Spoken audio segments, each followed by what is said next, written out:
Okay, we live, baby. We live with another episode of Off the Bench podcast, man. And today we're gonna do a little bit different thing than what we usually do. Today is Thursday. We had Thursday night football going on, but I think we decided to bring y'all an episode. A little different. NBA season has tipped off. A week has gone by. Since the NBA has officially started and kicked off. So I think we decided to give y'all our biggest surprises and disappointments from just the first week from the NBA to give y'all a little bit different dialogue than what we normally give y'all. Cause I know like, y'all probably worn out from just the recaps and just us talking about the games. So I know y'all want to see us talking about you know How you know that? I don't, but just want to feel like to give them a different dialogue, different commentary and different like things of that nature. So you know and once again, before we get into it too, y'all go and hit that like button, hit that subscribe button. Keep hitting that subscribe button. Y'all be doing a real good job with doing that. And yeah, so we're gonna get right into it, man. So, which one you want to start off? Your biggest disappointment or I don't even know. You start off because this really last minute for me. So you start. Let me hear what you say. How you feel about this NBA season? Who disappointed you? Who surprised you? Because I uh ain't gonna lie, I really wasn't thinking about it too much. man, I ain't gonna the first my I would say my biggest surprise and my number one just watching them would be the Detroit Pistons. I like what they got going on over there. Their current record is 2-3, but they are a very young team. They got a mostly of their guys are young outside of Alec Burke and Boban who've been missing times. I think he's gonna be a key piece and another added score and veteran presence and floor spacer on that team that they missing right now. I like Cade. They got a lot of size and length over there. Bringing in James Wiseman, bringing in a bigger body, younger legs. Also, a backup center for Isaiah Stewart and Jalen Duran. And Jalen Duran, he's one of those young players and one of those guys who been on my radar early on in this season. A rookie in his league, averaging a double double right. Sophomore. Sophomore, he averaging with 13 and 13 right now. And I'm very encouraged of what I'm seeing from the Detroit Pistons. Monty Williams, I think this what everybody was expecting out of Monty. Once again, yeah, they are 2-3, but they are a very young team. They in the Eastern Conference. Cade Cunningham, he coming off where he didn't play much at all last season. Coming into the season trying to get reacclimated and rejuvenated, get his legs back under him. But I'm very like just the style of play of how they trying to play the teaching the detail that Monty got them playing in. The defensive versatility with a Shar Thompson, and I really like Shar Thompson as well too. A wing stopper, a good point of attack defender. Very long. He can attack the basket. He can be a secondary ball handler whenever Cade is on the bench or Jaden Ivey on the bench. Attack the rim, very athletic. Good guy, good defensive skills. I like Detroit. They got a real rounded team. And that's one of the biggest surprises that I can take. In this first week of the NBA season. I like that. Mine would probably have to be probably Scotty Barnes. I like the leap he's taking. He tied for number two, averaging and rebounding, getting about 10 rebounds a game. Point Scotty is in effect, averaging about 8 assists a game. And he's scoring 20 points per game. You'll probably get that a little bit up. He's been the number one option on this Toronto Raptors team, losing Fred Van Vliet. Pascal can't really get it going to start off this season. Scotty Barnes, he's looking like it's his team now finally going into year three. He had a sophomore slump, and even in his sophomore slump, he averaged 20 points, 8 rebounds, and 6 assists in the sophomore slump. And I think he's gonna have an even better year with Fred Van Vliet. That's about 16, 17 shots. That's got to be taken because Fred Van Vliet shot that many shots. Scotty Barnes should take no less than 6 of those shots because he is the guy going for it. He's not only getting older, he's a young guy. Pascal's getting older. He's an older guy. Schroeder's older. OG, he's not old, but he's older. Scotty's the only guy they have that's like a building block, and I like how he's been looking this year. If he can continue to do this, I think the Toronto Raptors will be a good team. Another surprising player I have Chris Paul. Chris Paul has been a great point guard for the Golden State Warriors, playing that Draymond role when Draymond wasn't there. Draymond got back into the lineup 2 games ago, and he been looking exactly how Chris Paul looked, exactly how Draymond looked. Last night was a great win over the Sacramento Kings. We won 4 straight games now, and Chris Paul has been the positive where I thought coming into this season he was going to be a negative. You couldn't tell me nothing good about Chris Paul when we traded Jordan Poole for him, and now he's making me, look stupid. He's playing a great basketball. He's helping us play winning basketball. So if he continue to play like this, he keep acclimating to win. I can't say nothing about it. So those two probably off the first week, Chris Paul and Scotty Barnes have been my two biggest surprises. Mm-hmm. My biggest disappointment probably would be the Detroit Pistons. I think they could be they definitely could be better than what they are, and they are a young team, but they a young team and they just got a lot of. I'm disappointed in the effort they give as a young team. Cause I watched them with like a fourth eye. I love Cade, I love Asar, and besides outside of Asar, nobody else is putting in effort on defense. Cade Cunningham, for him to be the best player, puts in no effort on the defensive end. Not gonna fight over a screen. Not gonna talk on defense. Not gonna communicate. But as you're a young point guard in this league. But it's just things like that, Cade. The turnovers that he has, the offense, late fourth quarter, they should have beat the Portland Trailblazers, who is worse than them and was without Scoot in the fourth quarter. They should have won that game. They had that game won. And I'm not just looking at that game. It's Bulls game when LaVine dropped 50 on them. The defense on him was even like they was treating LaVine like he was just a regular guy who not a scorer in the NBA.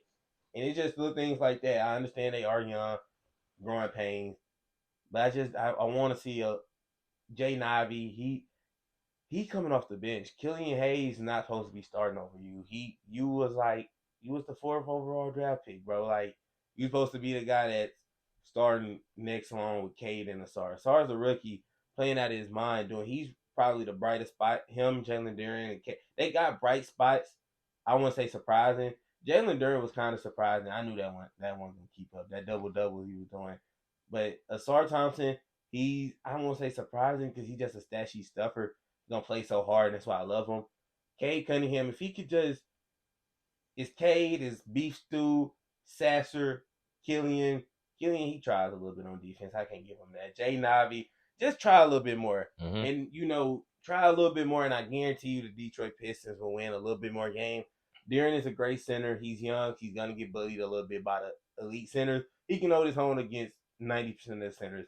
Asar Thompson is like he said, a great wing, versatile defensive stopper already as a rookie. LaVine did score 50 on him, but that's Zach LaVine. Once Zach LaVine got it going, it's nothing Asar can do.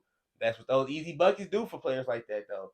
But that would be a disappointment just because not because I had them 5-0 or something at this point or nothing, but I want the mistakes to be cleaned up Mm-hmm. at this point. Cade, you did miss a lot of times, so I do give him a little bit of a leash. You did miss all last season, damn near, so you basically didn't play your second season. I want him to not have 6 turnovers. He had more turnovers than assists. That's not good for Cade Cunningham.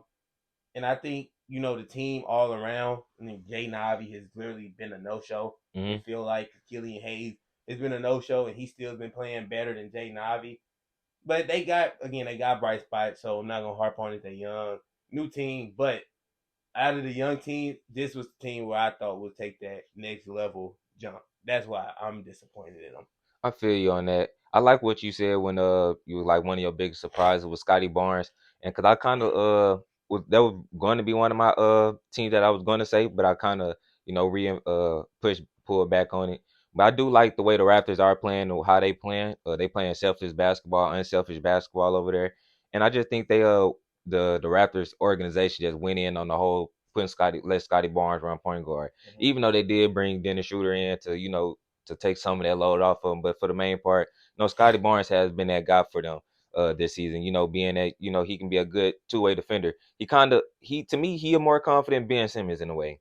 I literally said that on my video today. For He real. literally was everything. He's literally everything Ben Simmons was supposed to be. Yeah, He can shoot a little bit too. He can shoot yeah. better than Ben Simmons. And That's he will, literally what and I he not said. afraid to shoot. You know what I'm saying? He will shoot. If Ben Simmons wasn't afraid to shoot, he would be Scotty. I feel like he would be better than Scotty because I feel like he more athletic. I feel like he a slightly better rebounder, better passer to me. But we ain't talking about Ben Simmons. But yeah, I like Scotty Barnes and the leap he trying to take. If he can just get his three ball more consistent, That's what I said too, if man. he can get his three ball more consistent, this Raptor team can actually Can be see themselves good, yeah, like for sure. for sure a top six seed in the Eastern Conference. Eastern Conference is so weak. It It's is. so weak. What else? I would have to. It was about the Raptors.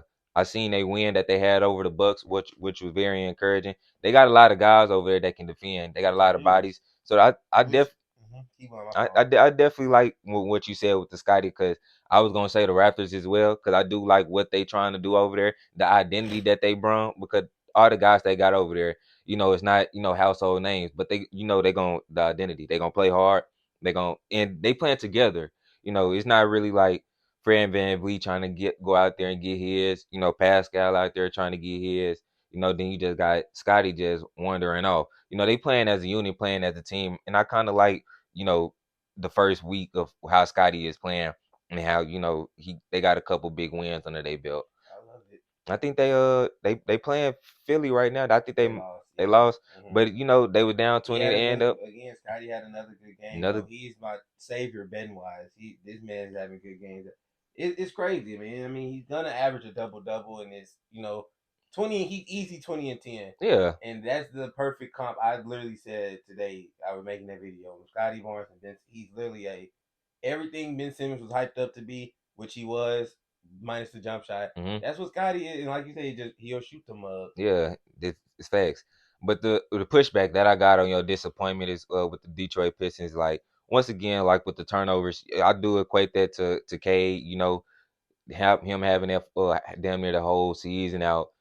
Month bringing in a new head coach, so you still trying to reintegrate your offense, your new play style, the system that you want to play with. You got Ashar Thompson, he a rookie. You got a lot of moving. I will give him slack, and I'm still giving him slack. A little leash because that's Cade, that's my guy. I'm not gonna go in on him, but it's disappointing because if it was turnovers like that where you trying to get the offense going, I give you that. Your turnovers are not that. It's just you either being out of control, either you going 1-on-1, jumping in the air, throwing it to three people, nobody moving, throwing it into transition. It's just turnovers like that from Cade where it's like you play point guard for numerous years at the highest level. That's not a good pass, This Cade. what year 3 for Cade? Yeah, year two basically. I Year call it two, year two year two. because he didn't play last year. So that's what he still got a lot more growing to like learning the game and stuff. Yeah, for sure. I ain't. Yeah, and that's why I said like I'm not. I'm just disappointed for me. I'm a Cade guy. I like Cade. I think he's a future All Star in this league for sure. Hmm. It just those again. If you had turnover, a turnover is a turnover. In fact, I'm not judging him off turnovers. It's just the turnovers that you're getting. He had a few of them the last few games because I've been watching that game just intensively. Like it's just Cade. Come on now. You play point again. You played point guard for years. It's not a new position for you. You are in the NBA now. But even when you was a rookie, when you was playing, you wouldn't turn the ball over like that. Yeah, You facts. feel me? And that's just where I'm. And then that's just how the Pistons team. Because even Ivy, and it ain't even more so Cade. It's just the surrounding guys. There's no way Jaden Ivey should still be coming off the bench and Killian Hayes is starting at this point. Killian Hayes is still, no offense, not good. And Jaden Ivey's still not starting over a guy that's not good. Yeah, Killian Hayes is trash. He's not good at basketball. I give him his credit on defense because he tried. That's evident. He gonna try on defense, which I respect him because they do need that. They need guys who gonna at least just try, just try on defense. You ain't got to be a stopper, but that's why I saw it so good because he got the intangibles and he tried. He's gonna try to stop you. Killian Hayes does that. Jaden Ivey just so nonchalant. I don't know his role. I don't know if they want him to be a backup one or a two. I don't know if they want him to be Colin Sexton, six man. I honestly don't know. Watching eight games, the first four, I What you don't think would know. be the best role suited for him? To be like a six man Colin Sexton role, that was his role. Jaden Ivey, even coming out of college, he was a combo guard. He was always he played a point guard because he was small, like Hmm. 6'3", 6'4". And I think he went to Purdue, so everybody else was taller than him. So he played point guard, but he was always a shooting guard that just played with the ball. He was always a combo guard, kind of like Carson Edwards. Carson Edwards was never a point guard, Hmm. but the nigga 5'9". You CJ can't. McCollum. Yeah, for sure. And I think that's his. I think that's his role. But it feel like he can't find his role for some reason because they don't need him to be a playmaker. You Yeah. got Cade Killian who don't shoot, don't score at all. So you got that out the way. You already got two good ones. You got Asar. Asar is a great playmaker. Definitely is. Come off the bench. You're coming off the bench, so you replacing You Killian got or to work on Cade. that J. He got to do something because this team. And only reason again at this point to me because I'm fully invested on the Pistons. So like I want to see them doing better than a lot of these other tanking teams. And that Portland Trailblazers loss killed me. I'm like, damn, y'all was winning by 15, and it was looking great. I was finna go on TikTok and boy, praise the Pistons like y'all finna glaze them nigga like no other. But and then I start recording. I'm like, hold on, these niggas turned the ball over now. Cade turned it over 3 straight possessions. I said, all right, hold on, let me Yeah. just watch this. But I love the Pistons though. Don't get me wrong, Pistons fans. I'm not a hater. I'm just critically critiquing them just because I do see the potential. They gotta line up over there. They got real potential. young bodies. I love the team. That's why I watch them almost every time they play. But it's just those. But that's why I watch them. They're a young team. I know there's gonna be mistakes, but it's just the ones that you can't avoid. That's the ones I want them. You can control your effort. You can control not throwing it in 3 people when you got the ball off a rebound, throwing it in 3 people down. You know you can control stuff like that. They will with time. They have been looking good so far though. Another surprising team. I got a team, not just a player, but a team. The Mavericks. 4-0. I'm 4-0. Started off the season 4-0, number 1 team in the West. I know it's first 4 games, but damn, Luka Doncic is always each and every year gonna make an MVP campaign, especially start off the year. No Kyrie the last few games. I hopefully this can keep up. If I'm a Mavs fan, hopefully this can keep up. That's why I say it's surprising because I couldn't imagine them ever just being undefeated. Like I know the Hornets did it, I think a few years ago when they started off 5-0 and then they fell off. So this may be one of those, but for the sample size that I'm seeing, they had a few game winners, a few closeout games, a few games where they won by double digits going into the fourth. So I like what I'm seeing from the Mavericks. It's still Luka heavy, which is why I like it because fantasy team owner. I love seeing Luka cook. And then the pieces around him, Grant Williams, he'll have a game here and there. He's been playing decent. Tim Hardaway. He got a lot of streaky guys that's hitting shots right now. So I got to give them their respect. 4-0 undefeated, so I got to give it to them. Yeah, I mean it's cool because they is undefeated, so you can't dispute that. It just they 4 wins that they who they got the wins against. It's really just not too much respectable, but They it is. don't. No. I don't want to hear that. Don't want to hear it. Don't want to hear that. Don't They want to hit hear that from you. they No.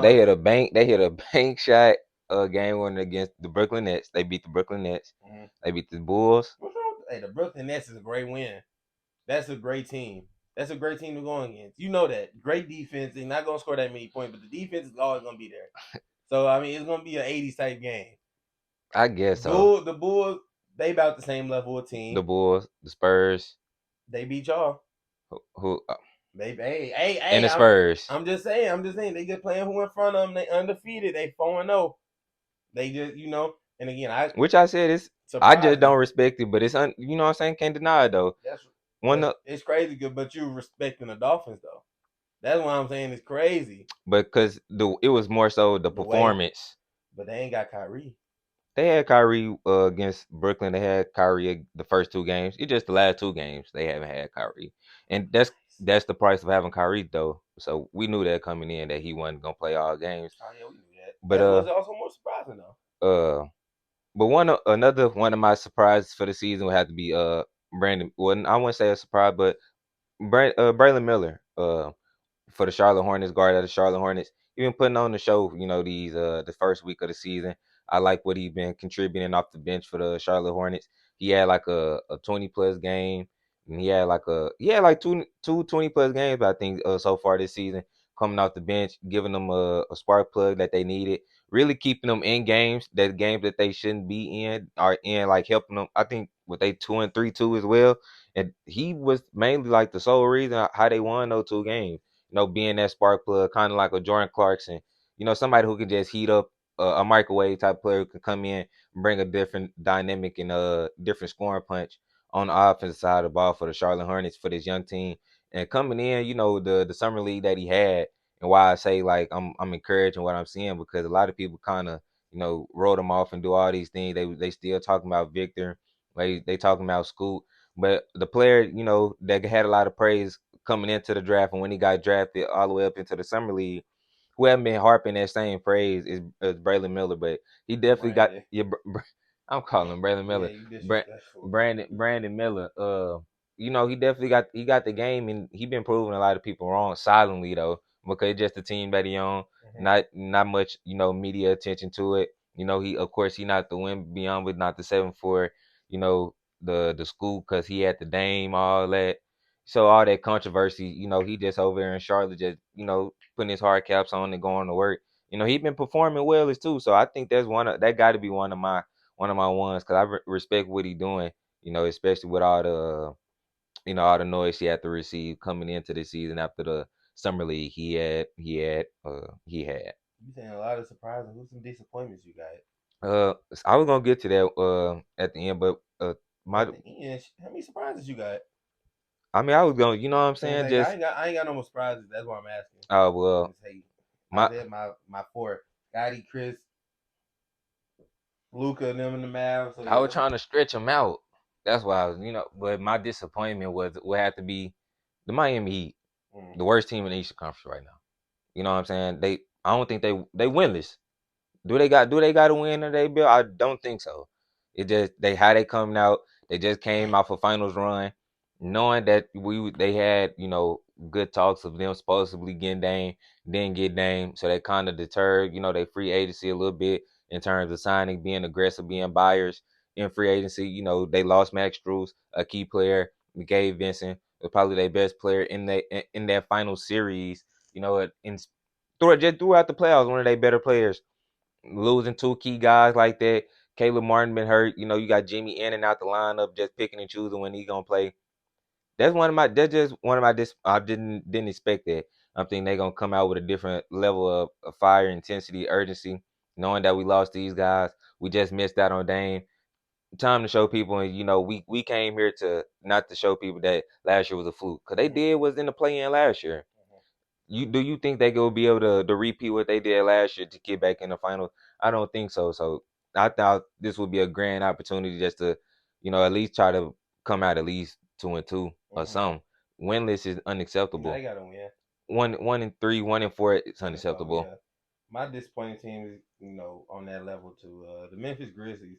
I know they don't got jobs. Broke news. No Steven Adams.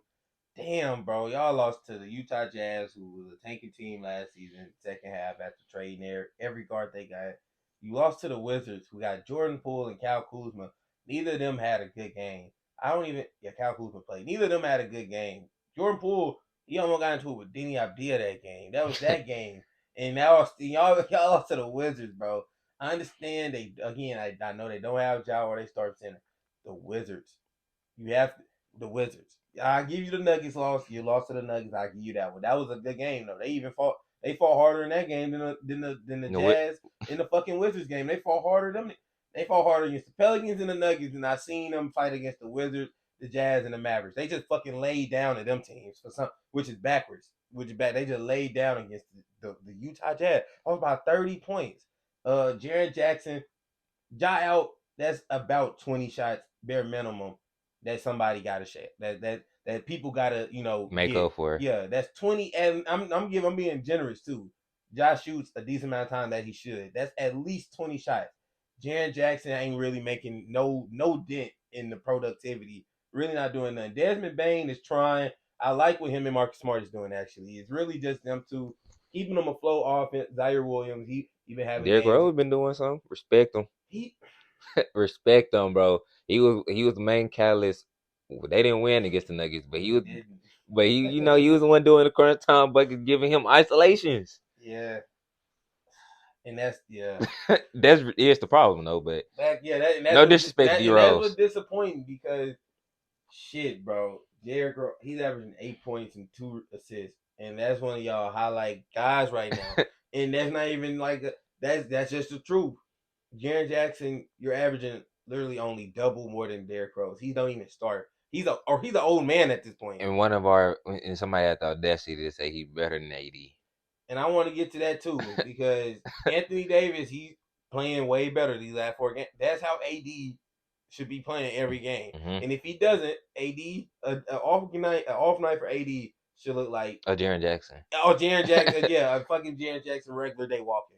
his average of Jaren Jackson, he averaged 17 and 7.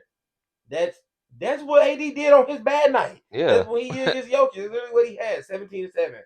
But for AD, a bad night for you should be like 20 and 9. Yeah. AD, you know what I mean? 20 and 10, a damn near double double. Jaren Jackson, he's not the guy that obviously he's not the number one option on the guy type of guy.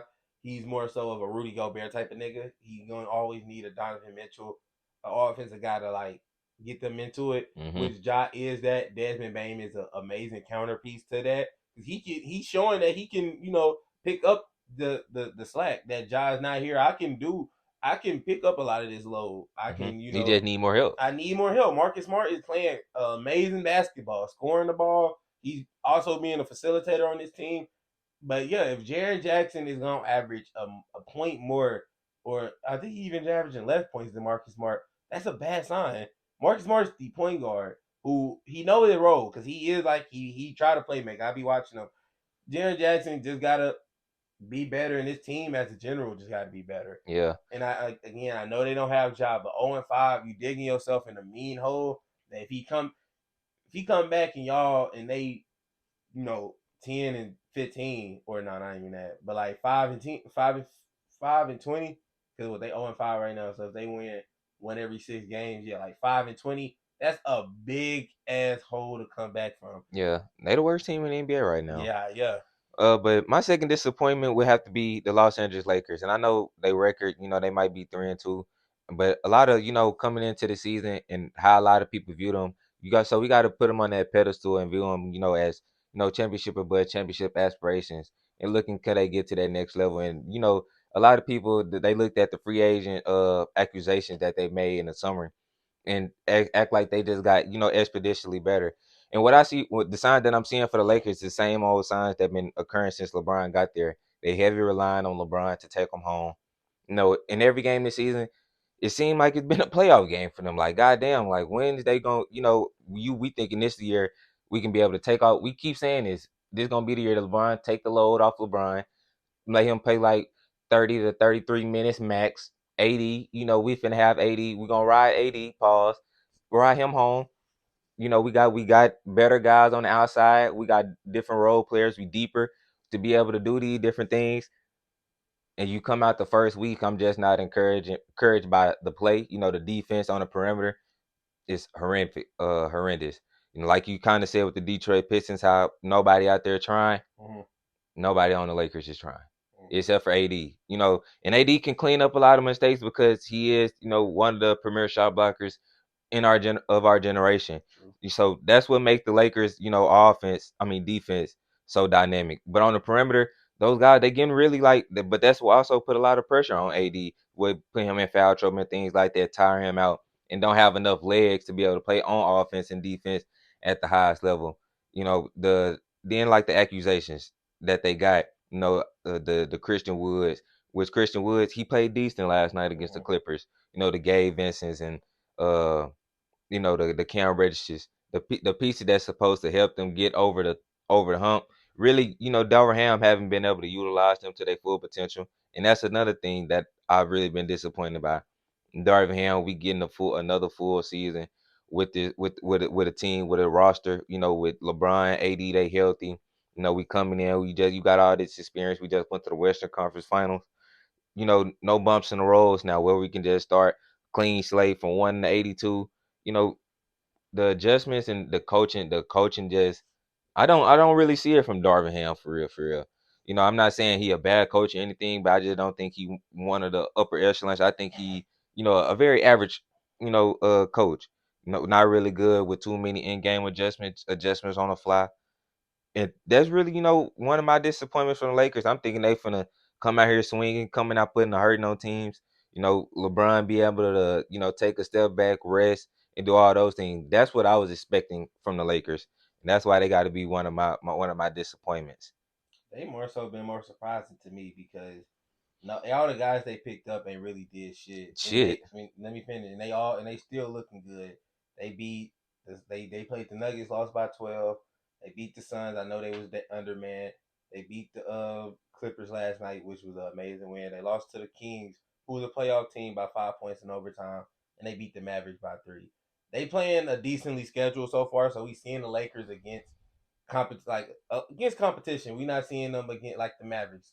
You say those games, they ain't not really playing nobody. They playing against guys who, they looking at eye to eye. They want to face. The Kings was 3 seed last year. Nuggets, obviously, we don't got to talk about them. We know what they are. Suns, don't got to talk about them. We know what they are. And the Clippers, they basically, little bro, they ain't beat them. The last 11 matchups, which don't even sound real. Been watching this rivalry since LeBron and AD got there. I feel like they beat them before that, but even then, the Clippers are still a great team, and it was a comeback win last night, and that's an encouraging win for me, or if I'm a Lakers fan, because AD is showing that he can be the number one guy. You feel me? I don't think the accusations that they did make, again, nobody is doing anything, and they still in every game that they play, which is to me encouraging. I want to say it's surprising. I want to say it's disappointing. I just think they one of those teams. They're really just in the middle right now. I don't think they did much to surprise me or did much to what's the other one? Disappoint Disappoint. me. Yeah, a team that I will look at though, that I would say has surprised me, or I'm gonna say disappointed me a little bit. It's the Rockets. Ime, that addition. Fred VanVleet, Dylan Brooks, adding these veteran guys with this young team, it just looked like they just moving in circles, bro. Mm-hmm. Moving in quicksand. Like they got Fred VanVleet, point guard, veteran championship winning guy who's hard nosed, got He it is out the not there mud. doing the job. Jalen Green and Jabari Smith, bro, they shoot shots like them niggas are the next generation, the next coming, the next breed of Kobe and Michael Jordan. You see the shots Jalen Green takes for him to be a year 3 player. And again, I love the confidence because I mean, eventually, I hope you'll hope he'll grow into that. But damn, the shots he one leg is step back, one leg mid range over a nigga. Bro, Jalen, what the fuck? Relax. Shoot it, go to the rim, get a layup. Go shoot a easy open mid range. The shots he take and Jabari take, it really just fucks the whole offense up sometimes. Cause Sengun, to me, they need to run their offense through him. He's like a baby Sabonis, a poor man Sabonis. He can beat a 5, he can facilitate, rebound, dribble a little bit, and he can score for himself. He's the hub. He's the one where it got to go through him. It ain't Jalen Green at this point. I don't ever think it would have been Jabari. I don't think it should be him. Mm-hmm. I think I think they better shot makers just because they are guards and play more guard friendly position to him. But the best player and the guy who's been the most standout, Sengun. If Jalen Green and Jabari or Fred, like you said, he ain't doing his job, because if he got them guys easier shot and let let Jabari and Jalen just play basically an easier game. Get those guys into easier actions and easier sets. Because Jabari 6'8", 6'9", he can just shoot over a lot of people. But even his shots is just like, nigga, you're not Jason Tatum. You're not KD. Quit trying to do all these different combinations. Keep it simple, bro. Ime. Tell them guys that. Keep it simple. That offense is just look, and then you got Dylan Brooks that don't make it no better. Because he good for a chuck every here and now. So that don't be making, just watching it all together go through it, just be like, bro, what did y'all work on? Yeah, What did yeah. you come in here and do, Fred? Dylan, I didn't expect nothing from you. But Fred, what you come in here and Fred like? show you watch what he putting on tape right now for the Houston Rockets. He come out just chucking shit. Like, Yeah, he I'm had 30 like twice. I'm like, nigga, that's not what you here for. not what you here That's not for. what you here You for. here to mentor these young guys, get them prepared for taking that next level, that next step, and being a mentor to a man.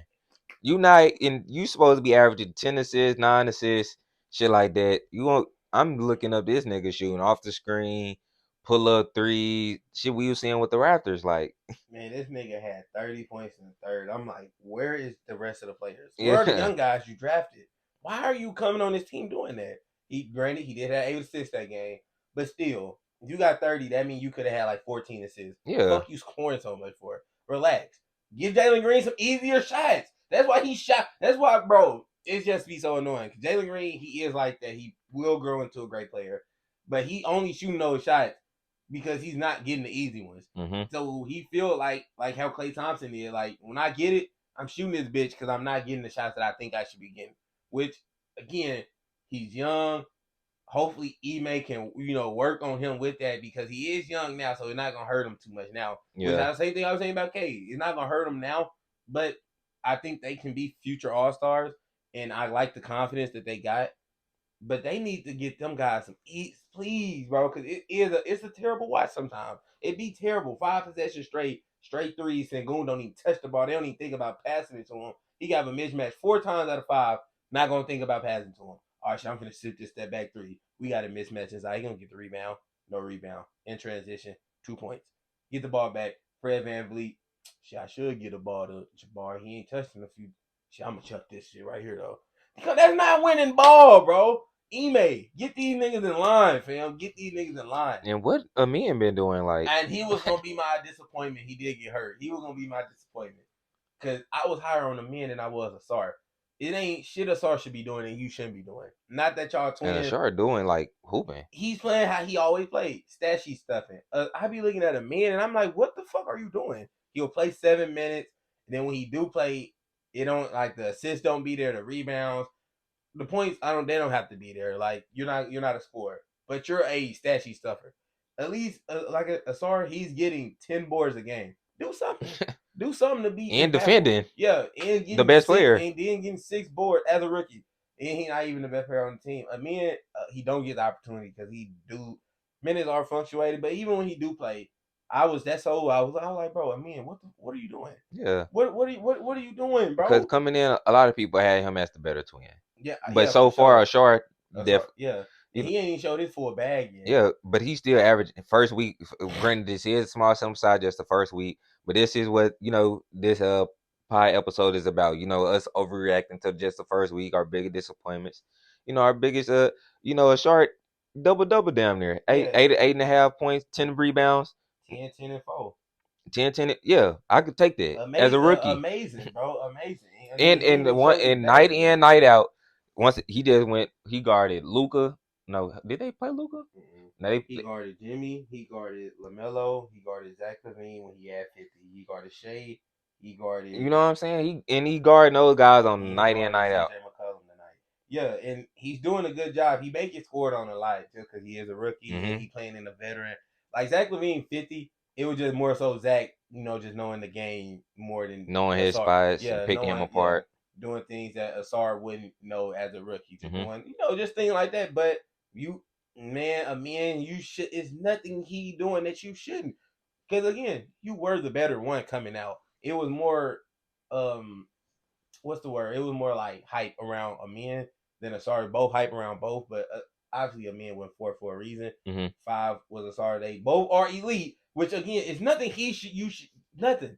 If you out there, nigga, rebound, defend, block shot, get some steals, get some assists, something, so you can play. Trey VanVleet should not be playing 45, 40 minutes a game, and you a rookie barely playing, and your brother out here starting on the team. Both of y'all are ass too. Both teams are ass. So neither of y'all playing for nothing, like no championship or nothing. Yeah, no, his brother making more impact on his team than men making on his. Because I say the Detroit Pistons, they can be a playing team.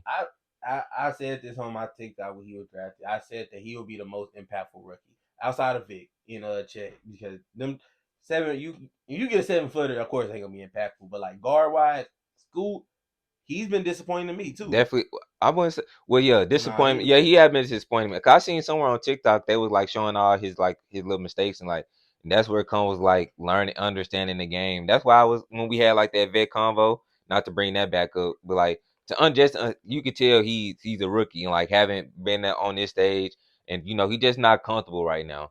And that's why it's a disappointment, but it's not. I give him a lot of time too because he's a point guard. He was the number 2 overall pick, so. Looking at the field of rookies, I'm disappointed how he playing against the field. You feel me? Him and the men will probably be out of that. Anthony Black ain't even fucking played, which is pissing me off. But the rookies that's hard, damn, really a lot of these rookies ain't really playing like that. Now I'm looking at the top 10. Jarris Walker ain't really playing, but Kula be looking nice. But Scoot, he was the second guy. Forget all the other guys. He was number 2. It was Wemby, Scoot. And through the first few games, he did get hurt last game against the Pistons. But again, he is a rookie. He's gonna grow. He's gonna learn. He's gonna get better. It's gonna take him a minute because the guard position in the NBA just so advanced. You're not gonna come in as a rookie and dominate. Which again, so I give, but it's just disappointing because damn, he ain't been effective like at all. And Yeah. it's because man, when they playing against the Clippers, I think that was his first game. I was just like, Scoot, this your debut. I understand, so I'm gonna give you playing against your idol, Russell Westbrook. It was even a picture of him like smiling when Russell Westbrook got a steal and dunk. I'm like, damn, Hmm. he happy to be here. He a rookie. So I take that and I say I'm disappointed just because against the field of rookies, Brandon Miller is looking great. Big Chet, Sar, and then you just got Scoop, who's the number 2 guy, and it's just like he ain't figured it out yet. He will figure it out. And before we end this pod, I think this will be a good question to pit like to transition to what you just said, or like with school over the field. So a man and a sharp being kind of in this category too. Would you say like that G League I knew route you was gonna ask that. is kind of hurting these those players instead of taking that college route? Bro, I'm always take college just because, like, if I had a son and he was like, a prospect like that, I'm telling him go to college just because that's where 98, 97% of the people get drafted. Hmm. Whether if you're a freshman through a senior, it's a freshman, like, niggas getting drafted each and every And year. that's where the Like, greats come from. yeah, that's where you got a few guys. Yeah, you don't really see people going overseas or going to another league coming back and dominating. Brandon Jennings did it. He wasn't really just dominant in the NBA. Emmanuel Mudiay did it. He wasn't really dominant in the NBA. So I advise going to college is guys like Amin, like Asar, just 1-on-1, like Hmm. school. Jalen Green, if you generational, Kaminga, he went a different That's what I route. was finna say. Kaminga, he went to Yeah, G League at Dyson night. Daniel. If you if you're like one of those, like Matas Buzelis, Ron Holland, that's who they're now and shit. You're gonna get drafted regardless. So I mean, those type of guys, no.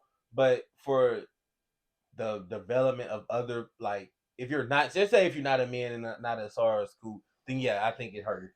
If you're not the guy, like I think in college you can grow to be, Hmm. a first or second round draft pick without being the guy. But if you're not the guy, like a man, Scoot, Jalen Green, all these guys, who else? Because bro, you know how many people got drafted from OT or not OT, but from G League Ignite? Hmm. Isaiah Ty, Daishan Nix. Who else was there with it's Moses Smith? Who else was there with them? It was other people the year before Kaminga and them got there, and you don't see them panning out. Yeah, that's why. That's why. Cause like even like what you said, like the guys like the Scoops and all those and the men's. We seeing even though it's still the first week, we seeing Mm-hmm. how a Scoop playing out. We seeing how a man playing out. A shark is playing well. That's one of the anomalies that we see. Like LeBron, Kobe, they didn't go to college. That's one of the anomalies. Kevin Garnett, I don't think he went to college Not either. just high school. But but nine more times that more times than not, you know, one of the top greats, the legends in these games, the household names come from college, the college route, and I think that's better for like the developmental, for the prospect, because like when you in the G League and OTE, and I am watching for afar, obviously, but I just feel like the games that they be playing be like meaningless almost. Once you go to college, you play these rival games. You play you play in these packed crowds, so you already get kind of like the NBA atmosphere. You got the March Madness. You know what I'm saying. You get the traveling on the road, doing all these things, the weight room, kind of all like. I feel like NCAA that going to college it prep you way more than somewhere like OTE or like G I can League see at that. night, Yeah, I think the only advantage for going like one of those routes is just the more business working out. part. No, just like the business part, understanding the business of like the league, how money works and stuff like that. But I'm a college guy. I go to college, but again, if you were one of those guys, Ron Holland, he was gonna be a first round draft pick wherever he went. I mean, Scoot, them guys, Jalen Green, they were gonna be top 5 regardless. So it's guys like that who kind of make it seem like it's just easy to go another route, but it's a lot of guys who OTE, G League the last few years who either haven't panned out how they panned out just because those I think those leagues are just literally like if you're the guy and you got to be that guy, like then you're. I think I got a good name for a good example for this. Rob Dillingham. I don't think if Rob made the good decision from leaving OTE and going to to the University of Kentucky to get that type of experience to play under Coach Cal. He never left OTE. He went he never he was always in school. Like his school just combined with OT. So Oh, hard I didn't even know you could do that. I swore I thought he sold his soul. that's what I was But like. he was committed still the whole time. I was like, how that makes sense? But they was like his school, which was Donda. He was going to Donda, Oh, Kanye Kanye son. West, yeah. Yeah, and he had to get some hoops, obviously. I was like, okay, I was, cause but I was, I agree with you what you were saying to say though. I said, cause I think that would, if he would have stayed OTE route, Probably wouldn't have been. hurt his growth, as a player, getting trying to get drafted to the league. But now, he can get those growing pains in Yeah, college. and that's where all the eyes are gonna be at, Yeah, bro. that's Like that's where all the people who getting drafted, you playing against other guys, freshmen through seniors. that's why I said that's where it started, man. Yeah, Like for real. the Steph Currys, the KDs, the Melos, the MJs, bro. Like the Patrick Ewings, the bro. Like those guys went to college. You know Yeah. what I'm saying? Made a name in college. The Jason Tatum's, Everybody, you know, almost everybody in the league, besides like 10 to 15 guys, for real. that's where it is, man. But you know, y'all go ahead and like this video. Leave a comment, subscribe once again. It definitely hit the like button if y'all like this video. We gonna start doing like more type of dialogue, commentary, things like this nature, just to give y'all a different outlet, a different perspective, a different point of view of how we look at the game, view the game aspect and things of that nature. Is there anything else you want to say before we, Nah, let's go and get out of here. you know what I'm saying? That's it. We'll see y'all, next time.